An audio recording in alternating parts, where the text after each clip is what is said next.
नमस्कार, खबर विशेष उत्तर प्रदेश देख रहे हैं आप और मैं हूं आपके साथ मनीषा चौधरी। बुलेटिन में सबसे पहले बात करेंगे, मुख्यमंत्री योगी आदित्यनाथ ने मंगलवार को अयोध्या में महायोजना 2031 की समीक्षा बैठक की है और शहर को भव्यता, आस्था, आधुनिकता का संतुलन मॉडल बनाने का निर्देश दिया। मुख्यमंत्री योगी आदित्यनाथ की अयोध्या को विश्व की आध्यात्मिक राजधानी और स्टेज नेवल सिटी के रूप में विकसित किया जाएगा। उन्होंने बताया कि अयोध्या विजन 2047 के तहत नगरी की पहले पहचान जो है वो आध्यात्मिक, ज्ञान, उत्सव और हरित नगरी के तौर पर होगी। करीब 8,500 करोड़ रुपए से अधिक की 159 परियोजना क्रियान्वयन के लिए तैयार हो चुकी है। सीएम ने हर परियोजना में पर्यावरण संरक्षण, देसी नवाचारों को प्राथमिकता देने के निर्देश दिए। साथ ही साथ यातायात, आवास और पर्यटन सुविधाओं के आधुनिकीकरण पर भी जोर दिया गया ताकि अयोध्या विश्व स्तरीय तीर्थ नगरी के तौर पर उभर सके।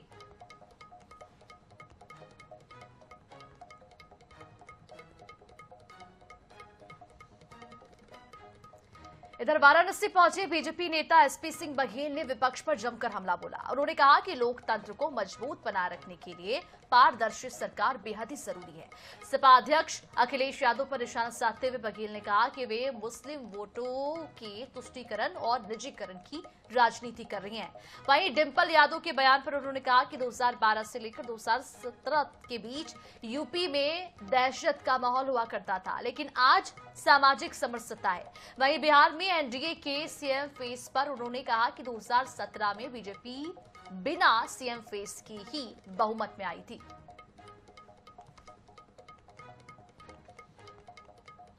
यूपी में दहशत 12 से 17 वाले कार्यकाल में थी, जब जमीनों पे कब्जे होते थे, अपहरण होता था, पुलिस की भर्ती में सूची आया करती थी और खाली प्लॉटों पे कब्जा हुआ करता था। उस समय दहशत का वातावरण था। इस समय सामाजिक समरसता है।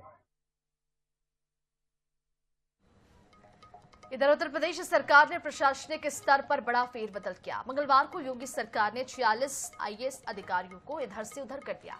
इस बार जो है वो प्रमुख विभागों और नगर निगमों में नए चेहरों को जिम्मेदारी सौंपी गई है।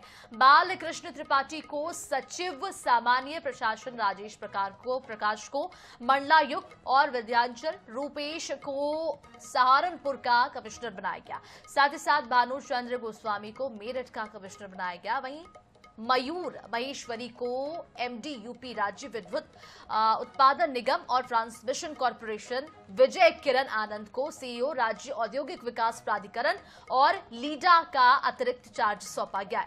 अन्य महत्वपूर्ण नियुक्तियों में जिलाधिकारी, विशेष सचिवों और नगर आयुक्तों के स्थानांतरण भी शामिल है।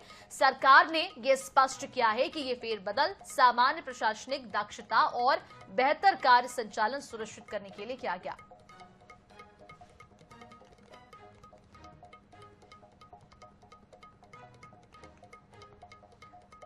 इधर वाराणसी पहुंचे कथावाचक पंडित धीरेन्द्र कृष्ण शास्त्री ने कहा कि देश में सबसे अधिक जहर जातिवाद के नाम पर फैला जा रहा है। उन्होंने जोर देकर कहा है कि हमें कास्टवाद नहीं बल्कि राष्ट्रवाद चाहिए।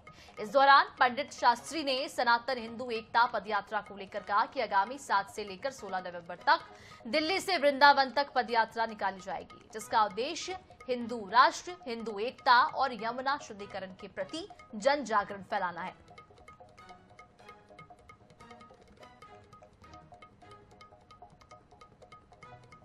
के लिए जो देश में सबसे बड़ी एक विष फैलाया जा रहा, जहर फैलाया जा रहा, वो है जातिवाद। हम इस देश में कास्टिज्म नहीं राष्ट्रिज्म चाहते हैं। हम इस देश में कास्टवाद नहीं राष्ट्रवाद चाहते हैं। 65 से ज़्यादा देश मुसलमानों के हैं, 95 से ज़्यादा देश ईसाइयों के हैं, एक देश बुद्धों के लिए है। तो एक देश पूरी दुनिया में लगभग 140 करोड़ हिंदू रहते, पूरी दुनिया के मिलाकर, भारत के 80 करोड़ मिलाकर। तो कम से कम एक देश हिंदू राष्ट्र हो, और हमें हिंदू राष्ट्र कागज पे नहीं, लोगों के विचारों में चाहिए।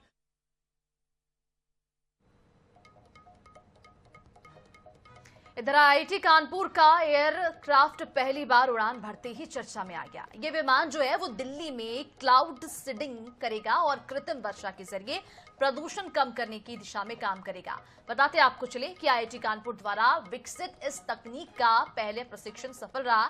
अब सरकारी अनुमति मिलने के बाद विमान दिल्ली के आसमान में उड़ान भरने के लिए पूरी तरह से तैयार हो जाएगा, जिससे कि प्रदूषण पर नियंत्रण होगा। हवा की गुणवत्ता में भी सुधार लाने की कोशिश की जाएगी। इस पहल से राजधानी में प्रदूषण के स्तर में राहत मिलने की उम्मीद तो जताई जा रही है।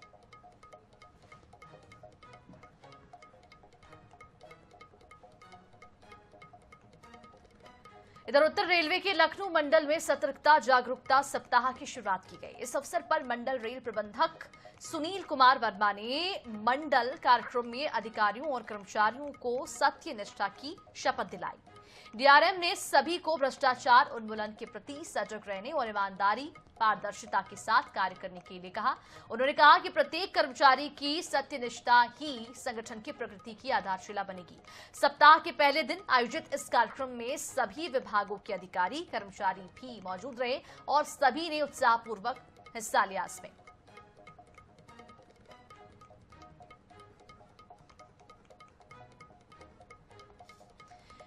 इधर मेरठ के हस्तिनापुर क्षेत्र में अवैध असलाहा फैक्ट्री का भांडाफोड़ किया गया। पुलिस ने मौके से 2 आरोपियों को गिरफ्तार भी कर लिया। उनके पास से 5 तमंचे, जिंदा कारतूस, ड्रिल मशीन और अन्य निर्माण के उपकरण जो है वो बरामद कर लिए गए। वरिष्ठ पुलिस अधीक्षक के निर्देश पर थाना हस्तिनापुर और मवाना पुलिस की संयुक्त टीम ने इस पूरी कार्रवाई को अंजाम दिया। फैक्ट्री को फिलहाल सील कर दिया गया है। दोनों अभियुक्तों के खिलाफ आर्म्स एक्ट के तहत मामला दर्ज कर लिया गया।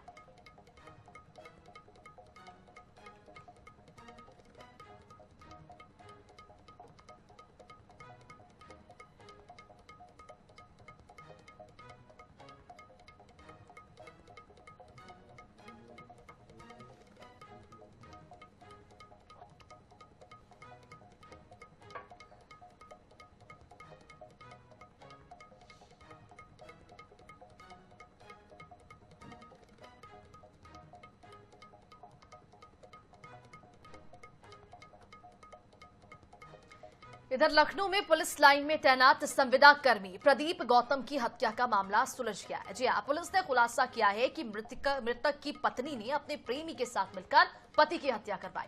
25 अक्टूबर को प्रेमी ने पहले प्रदीप को शराब पिलाई और उसके बाद फिर उसे गोली मार दी। पुलिस के अनुसार पत्नी अपने पति की शराब की आदत और मारपीट से परेशान थी। आरोपियों को गिरफ्तार कर सलाखों के पीछे भेज दिया गया है, जबकि घटना में प्रयुक्त अवैध तमंचा भी बरामद कर लिया गया। इस पूरे मामले में फिलहाल जांच पड़ताल जारी है। तो पत्नी ने ही पति को मौत के घाट उतारा और इस पूरे मामले में जांच पड़ताल जारी है। आरोपी पत्नी को गिरफ्तार कर लिया गया। प्रेमी के साथ मिलकर पत्नी ने इस हत्या की वारदात को अंजाम दिया।